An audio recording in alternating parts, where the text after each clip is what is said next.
Greetings from my parents' basement in Kansas City, Kansas. I traveled here just yesterday for a friend's wedding this weekend, and I am recording this video lecture from Kansas City. One of the joys of summer is being able to travel, being able to travel and still be able to work and hopefully be efficient about the work that it is that we're doing.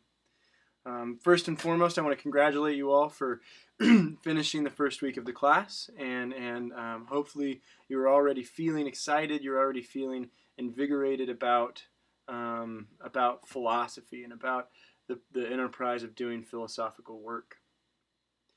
Now today, and what we're going to talk about today and Tuesday, is we're going to talk about Plato.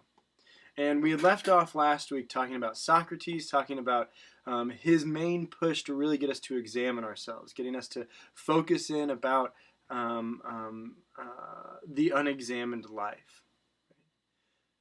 What does it mean to know thyself? And that the unexamined life is not worth living. Now, Plato, who was arguably Socrates' most famous student. And there was a famous philosopher from the mid-20th century, the mid-1900s. His name was Alfred North Whitehead. It's a very philosophical sounding name. But he is credited and quoted with saying that all of Western philosophy is but a footnote to Plato. Meaning that everything that we are going to discuss, going to talk about, somewhere along the lines, Plato also talked about or touched upon. And in particular today, pardon me, let's see if, I don't know, if that light's better. I don't know if that's helpful or not. I mean, it's kind of, all right. But as we're going to touch on today, we're going to investigate one of Plato's main takeaways. It's called the theory of the forms. And this idea of the theory of the forms, as we unpack it, as we get to be acquainted with it, I think you'll find very quickly that it's going to sound weird, for sure. It's going to sound very trippy. But as we unpack it and as we kind of work through it, ultimately what we'll find is perhaps a theory that a lot of us are comfortable with.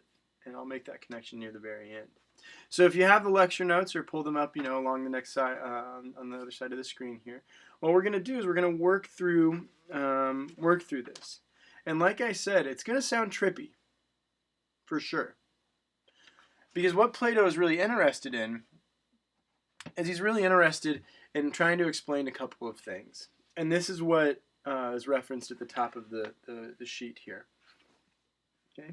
The Plato's system, and then this is, from a live version, so it says something about yesterday. But in particular, Plato's system of the theory of the forms is born out of kind of a response to two questions. And the first question that Plato is really interested in is this metaphysical problem. And if we think back to last week, examining the various branches of philosophy, we encountered metaphysics, looking at the ultimate nature of reality.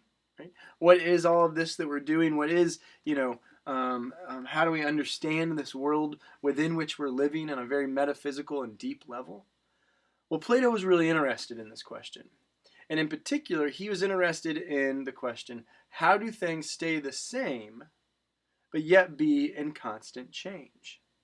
How do things stay the same yet be in constant change? Kind of this question between identity, essence, and it's an ontological problem insofar as how can something change yet be the same? And I think I had alluded to this last week in our video lecture where, interestingly, and I think this example works better in a live version of the class because we just all recognize that we're human. But nevertheless, presuming that you're a human, whatever it means to be human, presuming you're a human, presuming that you recognize that I'm also a human, Plato's interested in this question, well, we very clearly are very different. Not only in physicality, what it is we look like, and our physical attributes, our physical characteristics, but also in how we view the world. How, where we were born, the parents that we had, the the influences that have led us to believe what it is we believe. But there's also something that seems to connect us. There seems also to be something that connects us on almost a very fundamental human level. That even we can look across, a full array of humans, a full array of people, and ultimately we can recognize the differences, but we can also recognize an identity. We can also recognize some sameness amongst you and I. And Plato thought that was really interesting and wanted to investigate it. This kind of metaphysical problem of identity and essence. And moreover, just for another sake of example, is if we went out into the forest, right, and we were to say, all right, well, this tree seems to possess some quality that that tree does, even though they're very different trees, right? They seem to possess some sort of tree-ness. That's a very philosophical term, the ness. If you throw the ness on there, it's very, it's very philosophical. And you'll hear both today and probably going forward my use of ness quite a bit. So he's interested in how do things stay the same yet be in constant change. That if the world is in continual flux, which it very well might be, right? that if the world is in continual flux, continually moving along, then ultimately, how is there any sort of constancy? How is there any sort of consistency, constancy within the world? So that's the first question. The second question is this meta-ethical problem.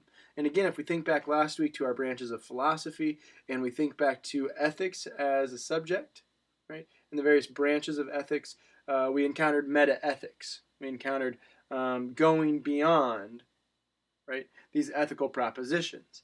And recall that I read that brief little story by Mark Twain about Adam and Eve, where they were trying to investigate what these words of good, bad, right, and wrong actually mean. And so this meta-ethical question that Plato's interested in is that is there some sort of objective, and I'm pointing like upwards, and that'll kind of make sense here in just a little while, but is there some sense of like objective good that we can point to? And we encountered again last week with our subjective and objective evaluations that seemingly trying to define the good, trying to define some sort of objectivity seems really difficult. Because fundamentally, if we are subjective beings evaluating various propositions, whether they be ethical propositions, whether they be a whole swath of various propositions, ultimately, right, to find any sort of objectivity is going to be very difficult. Okay? So Plato was really interested in this meta-ethical question and this metaphysical question. So how do things stay the same yet be in constant change? Can that be explained? And the second question of the meta-ethical question, is there an objective understanding of the good? Okay? The good. Okay?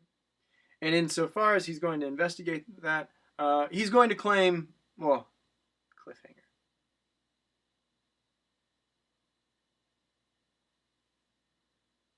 See, that was dramatic. Philosophy. So what we'll do in the next video is we will start to unpack the actual theory of the forms, the theory of by which to explain these two questions. So if you think about it kind of along a continuum or something, and this is going to show up backwards because the computer, but sorry, but you have these. All right, you have the questions here, right, at this dot. And so from kind of these questions, Plato is going to spring and start to address them. He's going to start to try to move in such a way that he can try to explain what it is that he wants to explain. And that which he wants to explain are responses to these meta-ethical questions and this metaphysical question. And so we'll look at that and start to examine how he addresses that in the next video.